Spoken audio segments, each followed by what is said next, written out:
تلك الرسل فضلنا بعضهم على بعض منهم من كلم الله ورفع بعضهم درجات وآتينا عيسى ابن مريم البينات وأيدناه بروح القدس ولو شاء الله ما اقتتل الذين من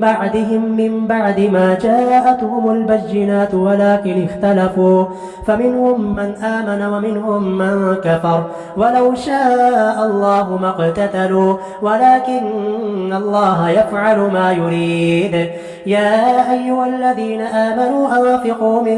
أنفقوا مما رزقناكم من قبل أن يأتي يوم لا بيع فيه ولا خلة ولا شفاعة والكافرون هم الظالمون. الله لا إله إلا هو الحي القيوم لا تأخذه سنة ولا نوم له ما في السماوات وما في الأرض من ذا الذي يشفع عنده إلا بإذنه يعلم ما بين أيديهم وما خلفهم ولا يحيطون بشيء من علمه إلا بما شاء وسع كرسيه السماوات والأرض ولا يؤوده حفظهما وهو العلي العظيم. لا إكراه في الدين قد تبين الرشد من الغي فمن يكفر بالطاغوت ويؤمن بالله فقد استمسك بالعروة الوثقى لا انفصام لها والله سميع عليم. الله ولي الذين آمنوا يخرجهم من الظلمات إلى النور والذين كفروا أولياؤهم الطاغوت يخرجونهم من النور إلى الظلمات أولئك أصحاب النار هم فيها خالدون. ألم تر إلى الذي حاج إبراهيم في ربه أن آتاه الله الملك إذ قال إبراهيم ربي الذي يحيي ويميت قال أنا أحيي وأميت قال إبراهيم فإن الله يأتي بالشمس من المشرق فأت بها من المغرب فبهت الذي كفر والله لا يهدي القوم الظالمين. أو كالذي مر على قرية وهي خاوية على عروشها قال أنى يحيي هذه الله بعد موتها فأماته الله 100 عام ثم بعثه قال كم لبثت قال لبثت يوما أو بعض يوم قال بل لبثت 100 عام فانظر إلى طعامك وشرابك لم يتسنه وانظر إلى حمارك ولنجعلك آية للناس وانظر إلى العظام كيف ننشدها ثم نكسوها لحما فلما تبين له قال أعلم أن الله على كل شيء قدير. وإذ قال إبراهيم رب أرني كيف تحيي الموتى قال أولم تؤمن قال بلى ولكن ليطمئن قلبي قال فخذ 4 من الطير فصرهن إليك ثم اجعل على كل جبل منهن جزءا ثم ادعهن يأتينك سعيا واعلم أن الله عزيز حكيم. مثل الذين ينفقون أموالهم في سبيل الله كمثل حبة أنبتت 7 سنابل في كل سنبلة 100 حبة والله يضاعف لمن يشاء والله واسع عليم. الذين ينفقون أموالهم في سبيل الله ثم لا يتبعون ما أنفقوا منا ولا أذى لهم أجرهم عند ربهم ولا خوف عليهم ولا هم يحزنون. قول معروف ومغفرة خير من صدقة يتبعها أذى والله غني حليم. يا أيها الذين آمنوا لا تبطلوا صدقاتكم بالمن والأذى كالذي ينفق ماله رئاء الناس ولا يؤمن بالله واليوم الآخر فمثله كمثل صفوان عليه تراب فأصابه وابل فتركه صلدا لا يقدرون على شيء مما كسبوا والله لا يهدي القوم الكافرين. ومثل الذين ينفقون أموالهم ابتغاء مرضات الله وتثبيتا من أنفسهم كمثل جنة بربوة أصابها وابل فآتت أكلها ضعفين فإن لم يصبها وابل فطل والله بما تعملون بصير أيود أحدكم أن تكون له جنة من نخيل وأعناب تجري من تحتها الأنهار له فيها من كل الثمرات وأصابه الكبر وله ذرية ضعفاء فأصابها إعصار فيه نار فاحترقت كذلك يبين الله لكم الآيات لعلكم تتفكرون يا أيها الذين آمنوا أنفقوا من طيبات ما كسبتم ومما أخرجنا لكم من الأرض ولا تيمموا الخبيث منه تنفقون ولستم بآخذيه إلا أن تغمضوا فيه واعلموا أن الله غني حميد الشيطان يعدكم الفقر ويأمركم بالفحشاء والله يعدكم مغفرة منه وفضلا والله واسع عليم يؤتي الحكمة من يشاء ومن يؤت الحكمة فقد أوتي خيرا كثيرا وما يذكر إلا أولو الألباب وما أنفقتم من نفقة أو نذرتم من نذر فإن الله يعلمه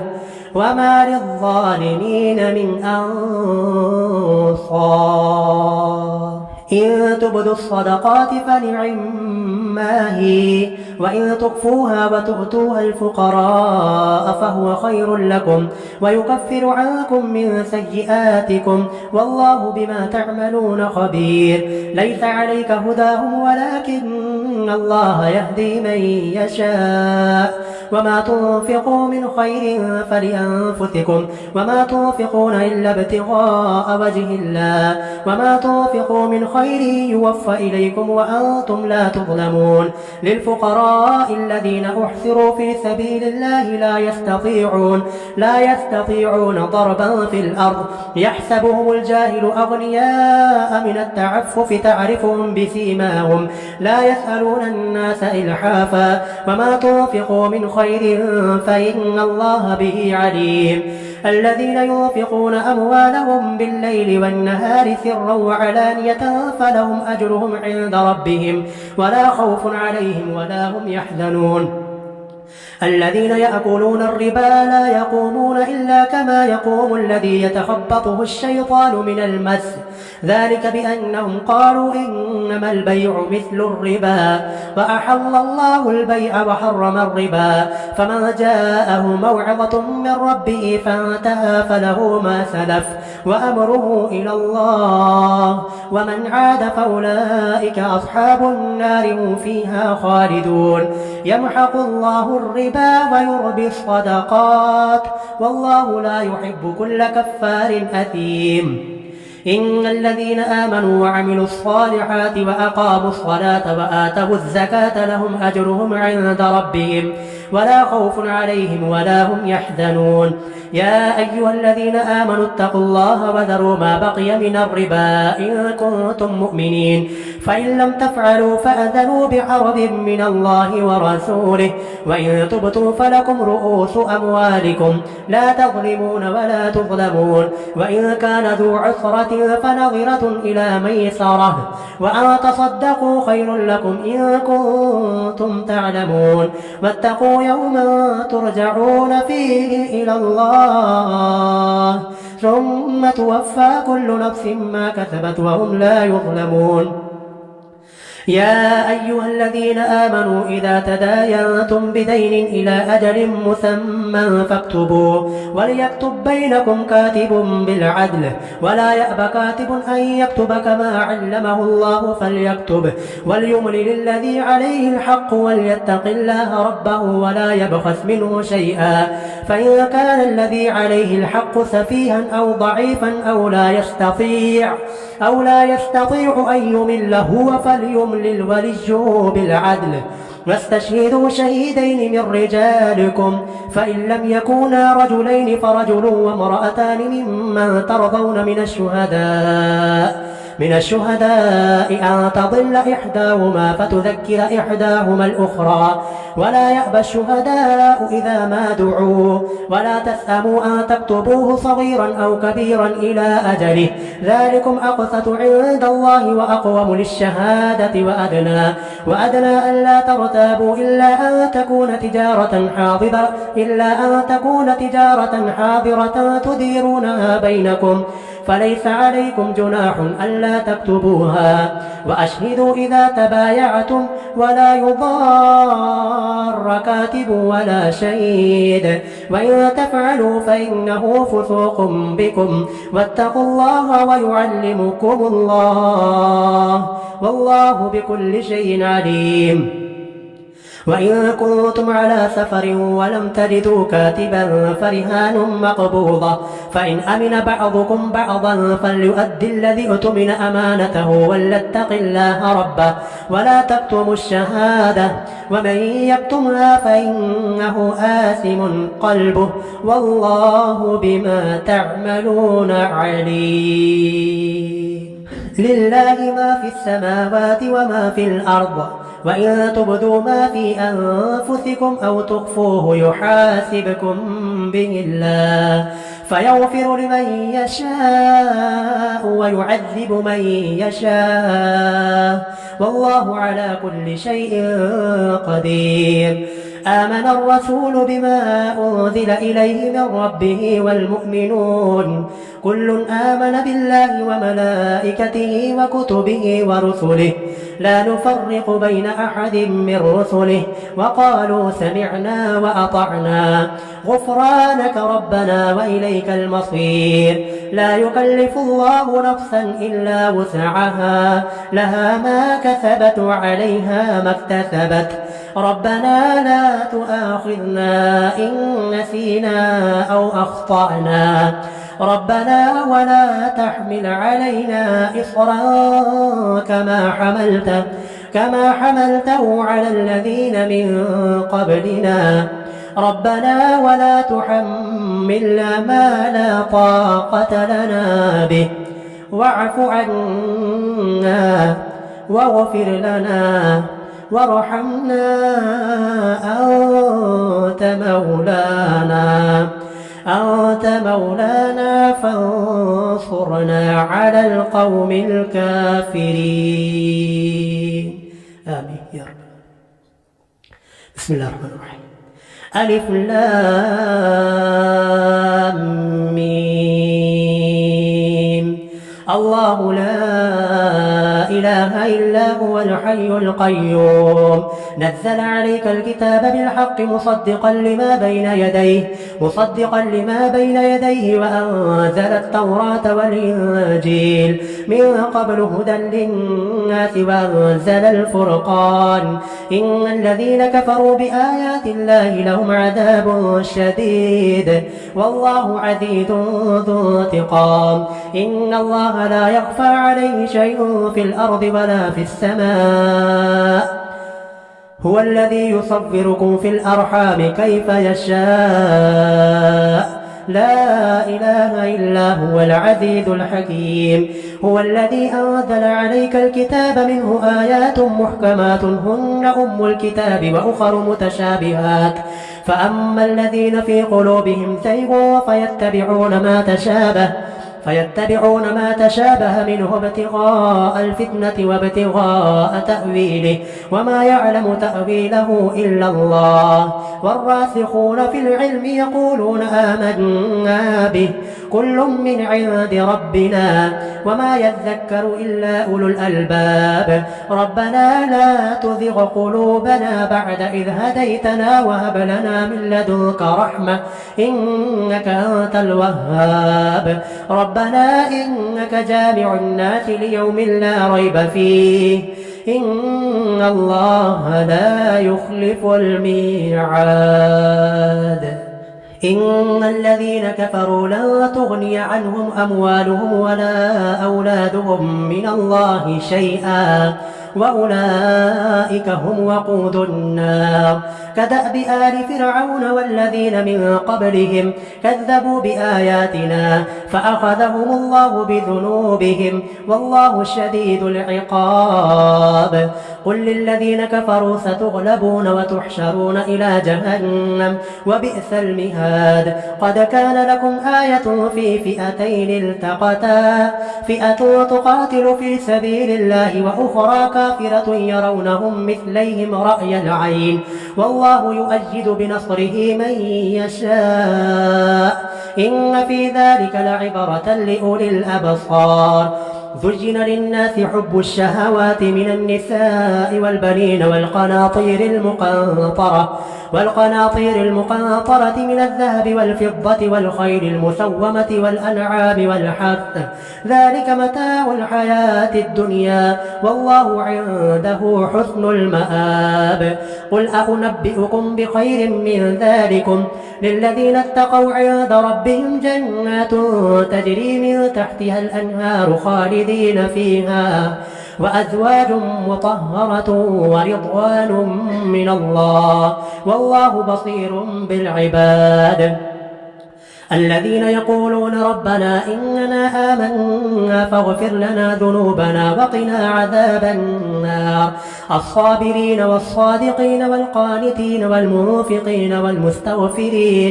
والمستغفرين بالأسحار. شهد الله أنه لا إله إلا هو والملائكة وأولو العلم قائما بالقسط لا إله إلا هو العزيز الحكيم.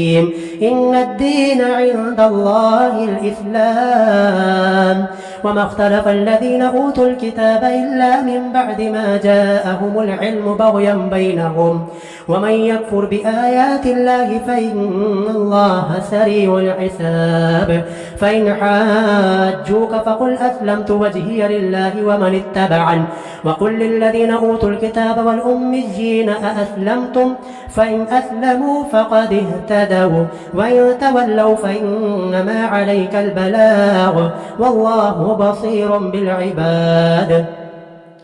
إن الذين يكفرون بآيات الله ويقتلون النبيين بغير حق ويقتلون الذين يأمرون بالقسط من الناس فبشرهم بعذاب أليم. أولئك الذين حبطت أعمالهم في الدنيا والآخرة وما لهم من ناصرين. ألم تر إلى الذين أوتوا نصيبا من الكتاب يدعون إلى كتاب الله ليحكم بينهم ثم يتولى فريق منهم وهم معرضون. ذلك بأنهم قالوا لن تمسنا النار إلا أياما معدودات وغرهم في دينهم ما كانوا يفترون. فكيف إذا جمعناهم ليوم لا ريب فيه ووفيت كل نفس ما كسبت وهم لا يظلمون. قل اللهم مالك الملك تؤتي الملك من تشاء وتنزع الملك ممن تشاء وتعز من تشاء وتذل من تشاء بيدك الخير إنك على كل شيء قدير. تولج الليل في النهار وتولج النهار في الليل وتخرج الحي من الميت وتخرج الميت من الحي وترزق من تشاء بغير حساب. لا يتخذ المؤمنون الكافرين أولياء من دون المؤمنين ومن يفعل ذلك فليس من الله في شيء إلا أن تتقوا منهم تقاة ويعذركم الله نفسه وإلى الله المصير. قل إن تخفوا ما في صدوركم أو تبدوه يعلمه الله ويعلم ما في السماوات وما في الأرض والله على كل شيء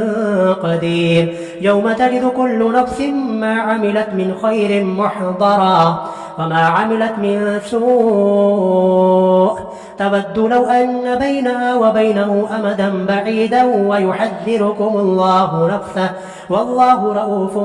بالعباد. قل إن كنتم تحبون الله فاتبعوني يحببكم الله ويغفر لكم ذنوبكم والله غفور رحيم قل أطيعوا الله والرسول فإن تولوا فإن الله لا يحب الكافرين إن الله اصطفى آدم ونوحا وآل إبراهيم وآل عمران على العالمين ذرية بعضها من بعض والله سميع عليم إذ قالت امرأة عمران رب إني نذرت لك ما في بطني محررا فتقبل مني إنك أنت السميع العليم فلما وضعتها قالت رب إني وضعتها أنثى والله أعلم بما وضعت وليس الذكر كالأنثى وإني سميتها مريم وإني أعيذها بك وذريتها من الشيطان الرجيم فتقبلها ربها بقبول حسن وأنبتها نباتا حسنا وكفلها زكريا كلما دخل عليها زكريا المحراب وجد عندها رزقا قال يا مريم أنى لك هذا قالت هو من عند الله إن الله يرزق من يشاء بغير حساب هنالك دعا زكريا ربه قال رب هب لي من لدنك ذرية طيبة إنك سميع الدعاء فنادته الملائكة وهو قائم يصلي في المحراب أن الله يبشرك بيحيى مصدقا بكلمة من الله وسيدا وحصورا ونبيا من الصالحين قال رب أنى يكون لي غلام وقد بلغني الكبر وامرأتي عاقر قال كذلك الله يفعل ما يشاء قال رب اجعل لي آية قال آيتك ألا تكلم الناس 3 أيام إلا رمزا واذكر ربك كثيرا وسبح بالعشي والإبكار وإذ قالت الملائكة يا مريم إن الله اصطفاك وطهرك واصطفاك على نساء العالمين يا مريم اقنتي لربك واسجدي واركعي مع الراكعين ذلك من أنباء الغيب نوحيه إليك وما كنت لديهم إذ يلقون أقلامهم أيهم يكفل مريم وما كنت لديهم إذ يختصمون إذ قالت الملائكة يا مريم إن الله يبشرك بكلمة منه اسمه المسيح عيسى بن مريم وجيها في الدنيا والآخرة ومن المقربين ويكلم الناس في المهد وكهلا ومن الصالحين قالت رب أنى يكون لي ولد ولم يمسسني بشر قال كذلك الله يخلق ما يشاء إذا قضى أمرا فإنما يقول له كن فيكون ويعلمه الكتاب والحكمة والتوراة والإنجيل ورسولا إلى بني إسرائيل أني قد جئتكم بآية من ربكم أني أخلق لكم من الطين كهيئة الطير فأنفخ فيه فيكون طيرا بإذن الله وأبرئ الأكمه والأبرص وأحيي الموتى بإذن الله وأنبئكم بما تأكلون وما تدخرون في بيوتكم إن في ذلك لآية لكم إن كنتم مؤمنين ومصدقا لما بين يدي من التوراة ولأحل لكم بعض الذي حرم عليكم وجئتكم بآية من ربكم فاتقوا الله وأطيعون إن الله ربي وربكم فاعبدوه هذا صراط مستقيم فلما أحس عيسى منهم الكفر قال من أنصاري إلى الله قال الحواريون نحن أنصار الله آمنا بالله واشهد بأننا مسلمون ربنا آمنا بما أنزلت واتبعنا الرسول فاكتبنا مع الشاهدين ومكروا ومكر الله والله خير الماكرين إذ قال الله يا عيسى إني متوفيك ورافعك إلي ومطهرك من الذين كفروا وجاعل الذين اتبعوك فوق الذين كفروا إلى يوم القيامة ثم إلي مرجعكم فأحكم بينكم فيما كنتم فيه تختلفون فأما الذين كفروا فأعذبهم عذابا شديدا في الدنيا والآخرة وما لهم من ناصرين وأما الذين آمنوا وعملوا الصالحات فيوفيهم أجورهم والله لا يحب الظالمين ذلك نتلوه عليك من الآيات والذكر الحكيم إن مثل عيسى عند الله كمثل آدم خلقه من تراب ثم قال له كن فيكون الحق من ربك فلا تكن من الممترين فمن حاجك فيه من بعد ما جاءك من العلم فقل تعالوا ندعو أبناءنا وأبناءكم ونساءنا ونساءكم وأنفسنا وأنفسكم ثم نبتهل فنجعل لعنة الله على الكاذبين إن هذا لهو القصص الحق وما من إله إلا الله وإن الله لهو العزيز الحكيم فإن تولوا فإن الله عليم بالمفسدين قل يا أهل الكتاب تعالوا إلى كلمة سواء بيننا وبينكم ألا نعبد إلا الله ولا نشرك به شيئا ولا يتخذ بعضنا بعضا أربابا من دون الله فإن تولوا فقولوا اشهدوا بأننا مسلمون يا أهل الكتاب لم تحاجون في إبراهيم وما أنزلت التوراة والإنجيل إلا من بعده أفلا تعقلون ها أنتم هؤلاء حاججتم فيما لكم به علم فلم تحاجون فيما ليس لكم به علم والله يعلم وأنتم لا تعلمون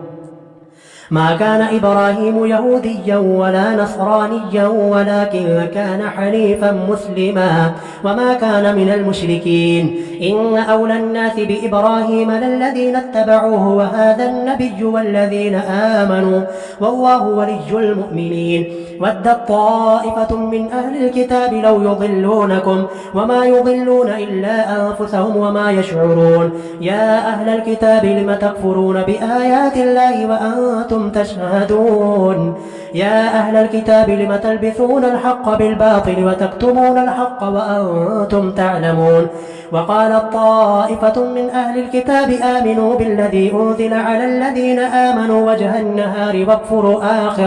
واكفروا آخره لعلهم يرجعون ولا تؤمنوا إلا لمن تبع دينكم قل إن الهدى هدى الله أن يؤتى أحد مثل ما أوتيتم أو يحاجوكم عند ربكم قل إن الفضل بيد الله يؤتيه من يشاء والله واسع عليم يختص برحمته من يشاء والله ذو الفضل العظيم ومن أهل الكتاب من إن تأمنه بقنطار يؤديه إليك ومنهم من إن تأمنه بدينار لا يؤديه إليك إلا ما دمت عليه قائما ذلك بأنهم قالوا ليس علينا في الأميين سبيل ويقولون على الله الكذب وهم يعلمون بلى من أوفى بعهده واتقى فإن الله يحب المتقين إن الذين يشترون بعهد الله وأيمانهم ثمنا قليلا أولئك لا خلاق لهم في الآخرة ولا يكلمهم الله ولا ينظر إليهم يوم القيامة ولا يزكيهم ولهم عذاب أليم وإن منهم لفريقا يلوون ألسنتهم بالكتاب لتحسبوه من الكتاب وما هو من الكتاب ويقولون هو من عند الله وما هو من عند الله ويقولون على الله الكذب وهم يعلمون ما كان لبشر أن يؤتيه الله الكتاب والحكم والنبوة ثم يقول للناس كونوا عبادا لي من دون الله ولكن كونوا ربانيين بما كنتم تعلمون الكتاب وبما كنتم تدرسون ولا يأمركم أن تتخذوا الملائكة والنبيين أربابا أيأمركم بالكفر بعد إذ أنتم مسلمون وإذ أخذ الله ميثاق النبيين لما آتيتكم من كتاب وحكمة ثم جاءكم رسول مصدق لما معكم لتؤمنن به ولتنصرنه قال أأقررتم وأخذتم على ذلكم إصري قالوا أقررنا قال فاشهدوا وأنا معكم من الشاهدين فمن تولى بعد ذلك فأولئك هم الفاسقون أفغير دين الله يبغون وله أسلم من في السماوات والأرض طوعا وكرها وإليه يرجعون قل آمنا بالله وما أنزل علينا وما أنزل على إبراهيم وإسماعيل وإسحاق ويعقوب والأسباط وما أوتي موسى وعيسى والنبيون من ربهم لا نفرق بين أحد منهم ونحن له مسلمون ومن يبتغ غير الإسلام دينا فلن يقبل منه وهو في الآخرة من الخاسرين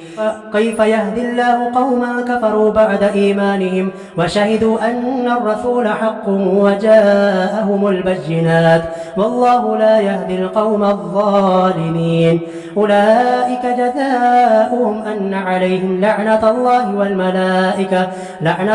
والملائكة والناس أجمعين خالدين فيها لا يخفف عنهم العذاب ولا هم ينظرون إلا الذين تابوا من بعد ذلك وأصلحوا فإن الله غفور رحيم إن الذين كفروا بعد إيمانهم ثم ازدادوا كفرا لن تقبل توبتهم وأولئك هم الضالون إن الذين كفروا وماتوا وهم كفار فلن يقبل من أحدهم ملء الأرض ذهبا ولو افتدى به أولئك لهم عذاب أليم وما لهم من ناصرين